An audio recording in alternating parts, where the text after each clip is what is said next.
What's up, guys? This is Sports Talk Episode 2. I'm Corey the Stooks. Frankie the Cisco Kid. Today we will be talking NBA All-Star Game. We'll be talking about ESPN's recently Top 100 list. We'll also be talking baseball. Right. Baseball's coming back. So that's exciting. Astros. We got it this year. Yep. And then we're also going to talk about Hall of Fame. The NFL Hall of Fame? Correct, yes. So what should we start with? I guess the All-Star Game that just happened, so we'll talk about that. I'm not going to get too into detail on this, but I think me and him have the same take. 196 points, and the other team scored 173. The record before this All-Star Game for either All-Star team was 165. There was no defense in that All-Star Game. In fact, me and Frankie, y'all probably watched. We both scored 20 points in the All-Star Game. It was amazing. They were passing around like crazy. We got some of those points. So much Honestly, the NBA All-Star has been becoming a joke this last couple of years. Before, it used to be great. You used to want to watch. You used to see what would happen. 196 points to the winning team, and then 170. That's just too much. I feel like you need to go to the baseball. Baseball has it the best. The winner of that game gets home field advantage throughout the World Series. They need to do it this way with the NBA also. If you do it that way, there will be defense. Right. And will be real basketball. You also have, of course, the risk of somebody getting hurt. But I mean, hey, I would like to have home field advantage through the playoffs. Or I'm sorry, the NBA Finals. And I think you need to do it that way. And then Russell Westbrook winning MVP. I mean, that's great. He had the points. He had the assists. Paul George had 41 points. I mean, I'm not saying he should have won the MVP, but he was 1 point shy of Wilt Chamberlain's record. You know what I mean? That to me, that deserves the MVP, the finals, and they shouldn't give it to repeaters. I mean, I didn't like that either. I don't think because Harden scored 23 points. Yeah, he was the leading scorer for a while, and then Westbrook goes on this rant where when people don't play defense, that happens. You're gonna score. I mean, was Westbrook he was a starting player, right? So I mean, it's to me it's just crazy. All right. Now I want to talk about something that I am furious about. The NFL Hall of Fame. Terrell Owens was not a first ballot Hall of Famer. Didn't I tell you he wasn't going to get in the first time? You did tell me this. Here's why I'm upset. He's number 2 all time in the history of the National Football League in yardage.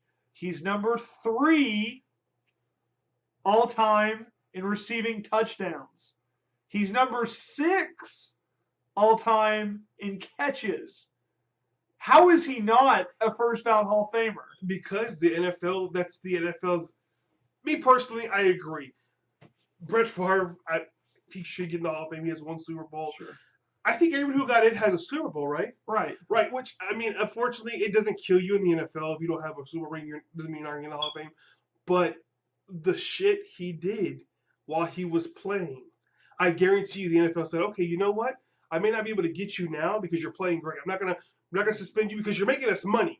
You're doing the right thing for us. Your people are watching us. It's entertainment is what you're doing for us. But we're gonna get you in the Hall of Fame. And I think, me personally, I think that's what happened. I think they said, that's fine. Yeah, you can be an ass, but we're gonna get you later on in the future. And sure enough, I think it's happened. And I would not be shocked if it happens to Randy Moss, which I then will be pissed because Randy Moss is the greatest wide receiver of all time. Here's the thing, Frankie. It's going to happen to Randy Moss. Right. And I will be pissed off. To Chris Carter, how many years? 5 years for Chris Carter. 3 years for Marvin Harrison. Terrell Owens, God knows how long he'll have to wait. I think if Jerry Rice retired tomorrow, he wouldn't be a fucking first ballot Hall of Famer. They are gypping the wide receivers. It is a joke. You think Jerry would get in the first time? Did he get in the first time? He did get in the first time. But right. My point is, in the modern era, it seems like if you're a wide receiver, no, you can't be a first ballot. No, but Jerry Rice, what did he do? He went out there, played, shut his trap. Granted, he had one of the best quarterbacks of all time. Understandable, but I mean, I agree with you. I'm not saying Terrell Owens should not be number 1 ballot. I'm not saying that. I'm just saying the NFL is like, okay, now it's our turn. It should be what you did on the field. You're right. I don't care if the media hates you. Mm-hmm. I don't care if the fans hate you. If your production is Hall of Fame worthy, right, you're a first ballot Hall of Famer. I'm sorry. And here's the thing. I don't even like Terrell Owens. He's the first ballot Hall of Famer. This man does not. I can agree with that. He does not like Terrell Owens, but he gives due where credit is due, and I agree too. I think he should be a Hall of Famer. The man was awesome. He had Jeff Garcia throwing to him. He had a lot of, even when he went to Cincinnati, which I thought was not going to work out because he played better than Chad Ochocinco. Yeah. So, I definitely agree on that. I mean, let us know what you guys think, how you guys feel. I know we have to have some kind of Cowboy fans please comment, tell us why we're wrong about that. Yeah, right. I mean, that's my theory. It's because the NFL said, you know what, this is how I'm going to get you back. All right. Next up, NBA ESPN top 10 list. I like that. You were pissed about Terrell, and so you went back to them. All right. So Hakeem Olajuwon is number 10. One of my all-time favorite players. Probably the best center in the league. Let's be serious, guys. Top 10 all time. At least, they say he's top 10 all time. Shaquille O'Neal's number 9. That's a joke. Tim Duncan's number 8. That's a joke. Now, here's my issue. Tim Duncan has 5 rings. For all intents and purposes, he is the modern day Bill Russell. He has 2 most valuable player awards. Why is he number 8? Is it just because he's not all about me?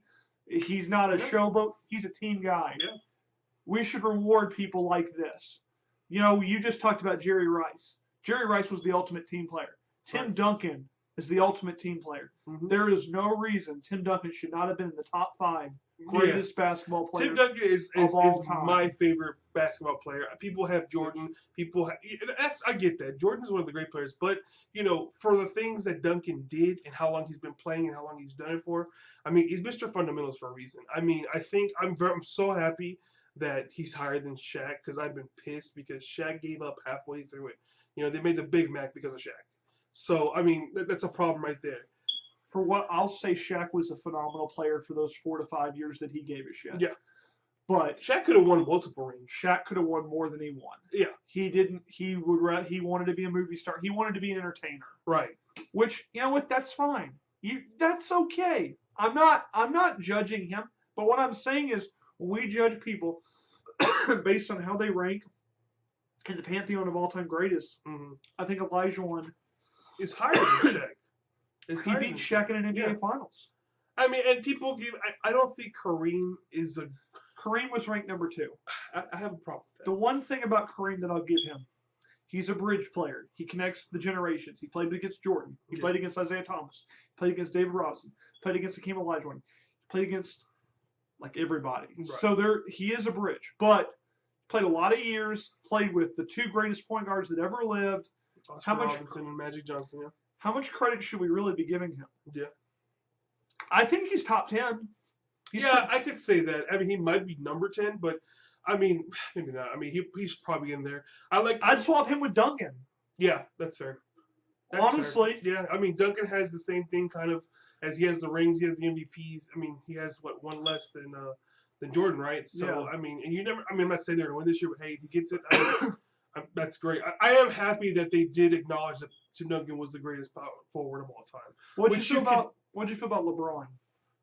Third, I was okay with that in a sense, but I mean, if you look at it, I feel like that's more. They think that's where he'll finish, and I'm okay with that because we're close enough to the end for him. Right. Yes. And I've gained a lot of respect for him in the last 3 years. Mm-hmm. I do feel like that's okay. Yeah, I'm okay with that. But let us know what you guys think. Let us know who your favorite player is. Let us know. Subscribe. Tell us what you think. Give us your opinions. And let us know about baseball. Who's your team? Do you think your team will go away? I know the Astros. Hopefully, we're looking good. Our outfield's solid. Who do you think's going to win the MVP? Honestly, my prediction right now is Carlos Correa. I hope. I really would hope. That'd be awesome. I'd be very happy if that were to happen. I think the man's going to be a great baseball player. He won Rookie of the Year, which he deserved. He's like an Alex Rodriguez, but without the roids. I feel like he's next Derek Jeter. You think? Well, he's better than Jeter in my opinion. In his rookie year, he's got power. Yeah, that man can kill the ball. So let us know what you guys think. Comment, like, subscribe, and we'll get back with you guys. Hopefully, we'll have another talk show in about a week. If not, we might even have one tomorrow, depending on what happens. So signing off. I appreciate it, guys. Thanks a lot. So good.